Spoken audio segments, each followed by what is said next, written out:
My name is Jessica, and at 49 years old, I've spent 2 decades in marriage with my husband, Ethan. Last year, our son ventured off to a university in another state, leaving our home quieter and granting me more free time. However, to support our son financially, I took up a part-time job, a shift from my previous role as a stay-at-home mom. Initially, this transition posed its challenges, but lately I've found a sense of fulfillment as my contributions at work have been acknowledged and valued. Excitedly, I shared news of a modest raise with Ethan one evening, basking in the recognition of my efforts. But the mood shifted abruptly when Ethan, seemingly detached, dropped a bombshell. "So, you're saying you can live on your own now?" Confusion clouded my mind as I tried to comprehend his words. Then, with a smirk on his face, he disclosed that he had found a new girlfriend and saw no need for our marriage anymore. Stunned and shaken, I couldn't process the suddenness of his declaration. "What do you mean?" I stammered, the ground feeling unsteady beneath me. His callousness cut deep as he dismissed our marriage with ease, instructing me to procure divorce papers the next day. His words pierced through me, accusing me of having given up on being a woman, insinuating blame for our dwindling intimacy. Furious and hurt, I couldn't believe the audacity of his words. Yes, our relationship had faltered over time, but it wasn't because I had abandoned my womanhood. It was a culmination of various factors, none of which warranted such cruelty and disregard. I feel an unexpected attraction towards a middle-aged man in his 50s, despite his extra weight, and it unsettles me. Frustrated and bewildered by my own feelings, a mix of anger and amusement bubbles up, causing me to burst into laughter. "I'm tired, busy. It's a hassle," I manage between chuckles. "You were the one dodging me with those excuses, and now suddenly you want to play the man card. That's rich." But my laughter fades when I see Ethan's face darken with anger. His tone shifts, laced with bitterness and disrespect, as he lashes out with harsh, vulgar words. His posture exudes arrogance as he leans back, crossing his arms, boasting about his apparent affair partner, Ashley. "Ashley is different," he sneers, mocking me for my excitement over a modest pay raise. "She's head over heels for me, calling me the best boyfriend ever. Look at you, thrilled over a tiny raise. How pathetic." With a sense of superiority, Ethan regales me with details about Ashley, emphasizing her youth and vitality. "She's in her mid-20s, working in the nightlife scene for over a decade," he boasts, ignoring the vast age gap between us and the fact that we have a son nearly 20 years old. It's a stark reminder of the unorthodox dynamics of their relationship, with a partner barely older than our own child, now expecting a child of her own with Ethan. I felt like I was losing my mind, drowning in a sea of revulsion. Life, I believed, should be about love, but not the cold, hardened kind that Ethan embodied, resembling a moldy rice cake. No, love should be vibrant, enduring, like the fresh, plump skin of Ashley. That, to Ethan, seemed worth every penny, a love that justified spending money. With a tongue rolling with fervor, my husband ranted, extolling the virtues of love bought with wealth. His eyes sparkled with desire for Ashley, while he turned a blind eye to his own aging self. When I dared to confront him about Ashley's motives, he erupted in a whirlwind of anger.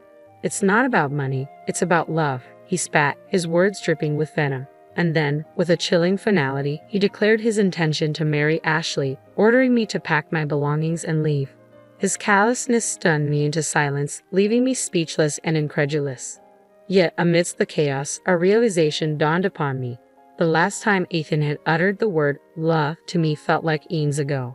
I couldn't help but find the situation absurd, for I knew, with time, Ethan's fervor for Ashley would wane, just as his affection for me had dwindled. In the end, his venomous words would find a new target, directed at Ashley herself.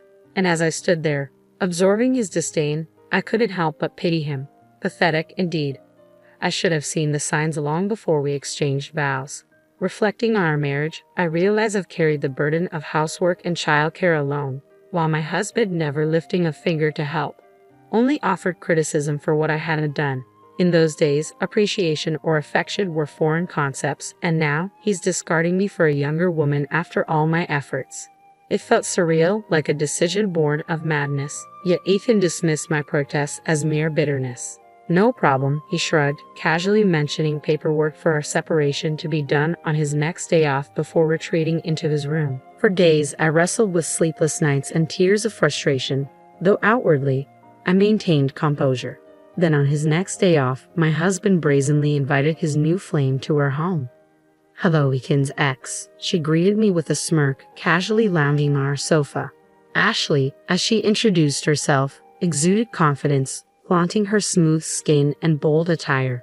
Her occupation in the nightlife scene was evident in her flashy makeup and revealing attire, leaving me unsure where to direct my gaze.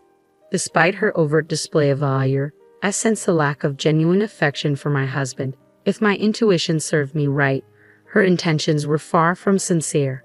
Prepared for divorce, I confronted her, initially resigned to the inevitable. Yet something about her demeanor set off alarm bells. "Ashley, did you pursue a relationship with Ethan fully aware of his marriage?" I inquired, hoping for some semblance of understanding. She laughed dismissively. "I'm not naive, old lady," she sneered, her condescension palpable. "You're the one who's being replaced. Ethan and I are headed towards a civil arrangement." Her arrogance grated on me, but I maintained my composure, revealing the recorder hidden in my pocket. "Your confidence might falter when this recording surfaces.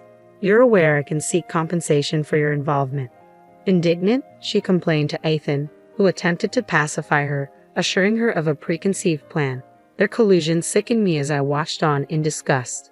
Ethan then produced documents outlining the terms of our divorce, including alimony and pension division. Ashley's disdain for the arrangement was evident, her eyes fixed greedily on what she perceived as her rightful share of Ethan's inheritance. With thinly veiled displeasure, Ethan reassured her, attempting to placate her with promises of child support. To him, her blatant greed seemed endearing, further fueling my anger. As she casually dismissed my settlement as a mere deduction from her own share, my patience waned, struggling to contain my fury. In the face of their callousness, I struggled to find solace, grappling with the bitter reality of their selfish intentions. Confident in my intuition, I proposed a solution, insisting on notarized documents to formalize the divorce terms. I kept my response curt, mindful of the recording device capturing our conversation. My husband, aware of the evidence against him, reluctantly agreed to my terms. "Are you satisfied now?" my husband's new companion interjected, visibly impatient. "Make sure you're gone by the end of the month," she demanded, clearly eager to take over my role in our home. With the notarized document finalized, our divorce proceeded swiftly. As if waiting for the opportunity, the woman wasted no time in asserting her dominance, urging me to leave with an air of amusement. "Now that I've submitted our marriage registration, I'm Ethan's wife," she declared triumphantly, relishing in her newfound status. I handed over the keys to our home, resigned to my fate. Before departing, I couldn't help but question her choice. "Isn't Ethan the same age as your parents?" I inquired, highlighting the irony of her insults towards me. Her response was telling. "You call me old, yet he's older than you," she retorted defensively. "Why did you choose him as your partner?" I pressed further, curious about her motivations. When I posed the question, her response echoed my expectations perfectly. "Ethan is a division manager at a top-tier company," she began, her eyes glimmering with anticipation. "This house, recently renovated and conveniently located near the station, will be transformed to my liking." She drifted into a daydream, envisioning a life where Ethan would cater to her every whim. "He might not be the most attractive or youthful," she conceded, "but he's promised to fulfill all my desires. With him, my future feels secure." Her smirk, laden with satisfaction, seemed almost mocking. With a resigned sigh, I departed from the home where I'd spent countless years. Settling into a dormitory at a university, I embraced a new role as a live-in dormitory mother, a rare opportunity these days. Prior to this, I had juggled part-time work at a company cafeteria, but now, thanks to the support of my understanding boss, I found solace in this fresh start. Grateful for the chance to embark on a new chapter, I reveled in the comfort of my modest accommodation. Despite the limited free time, the fulfilling work and affordable living costs made it all worthwhile. And as I settled into this new life, I couldn't help but feel a sense of contentment wash over me. I received an unexpected call from my ex-husband, stirring up emotions I thought I had left behind. "Mom is in bad shape. Can you help with her care?" he pleaded, as if we were still entwined in each other's lives. But we were strangers now, and I reminded him of that fact. "It's your young wife's responsibility," I retorted, pointing out the obvious. His explanation, that Ashley was pregnant and Mom's dementia made her prone to violent outbursts, sounded like twisted logic to me. so it's okay for her to throw things at me," I countered, refusing his request without hesitation. "Don't call me anymore," I snapped, cutting off any further discussion. Our paths had diverged, and I had no intention of intertwining them again. Despite being my mother-in-law for 2 decades, our relationship had remained distant. Besides, I had just begun to carve out my own independent life, with neither the time nor the resources to provide care elsewhere. Yet my ex-husband somehow tracked me down and showed up unannounced, accompanied by his new partner. "If you can't help, at least return the money we paid as consolation," he demanded, his request bordering on the absurd. I saw no obligation to comply, and I made that clear with a cold dismissal. But his companion's glare was anything but passive. Accusing me of deceit, she unleashed her frustration with a scream, hurling documents in my direction, scattering them across the room. As I watched the papers flutter to the ground, I couldn't help but feel a sense of vindication amidst the chaos. "I didn't deceive anyone. You merely assumed Ethan had assets of his own," I shrugged deliberately, emphasizing my indifference. While settling my late father-in-law's estate, I discovered a significant amount of debt. Disclaiming the inheritance could have resolved the issue, but Ethan had already taken action. He terminated his father's mobile contract and sold off household items and valuables for quick cash. Unfortunately, this violated the law, preventing us from disclaiming the inheritance due to prior interaction with the assets. With a hint of triumph, I explained how Ethan's actions had left him and his partner responsible for the debt. Ethan dumped all the inheritance paperwork on me without heeding my advice, I accused, turning to address Ashley directly. "Did you use that money to further your relationship with him?" I demanded, frustrated by their disregard for the consequences. Ethan argued, claiming I should have informed him sooner. But that's precisely what I had been trying to convey. Their failure to listen and take responsibility together only exacerbated the situation. "I knew nothing about this," I asserted, watching the woman grow pale and flustered. "So you're just going to pretend you're innocent and run off with the money?" They pressed me hard, but I remained unfazed. "It's ironic you say that," I retorted. "If you hadn't cheated, you wouldn't have needed money for your affair. You could have relinquished your inheritance," I pointed out, the frustration evident in my voice. "You're the one who caused this mess." He groaned and retreated, while I turned my attention to Ashley. "You knew he was married, pursued him for his assets, had a child, and then kicked me out. This is the position you wanted, isn't it?" I admonished, feeling a surge of anger. "And as for you," I continued, addressing my ex-husband, "remember the notarized divorce documents.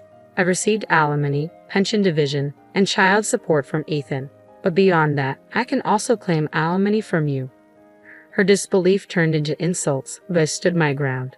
"I would have let it go if you hadn't come up with absurd demands like taking care of his mother or returning the alimony I received," I declared, my resolve unwavering.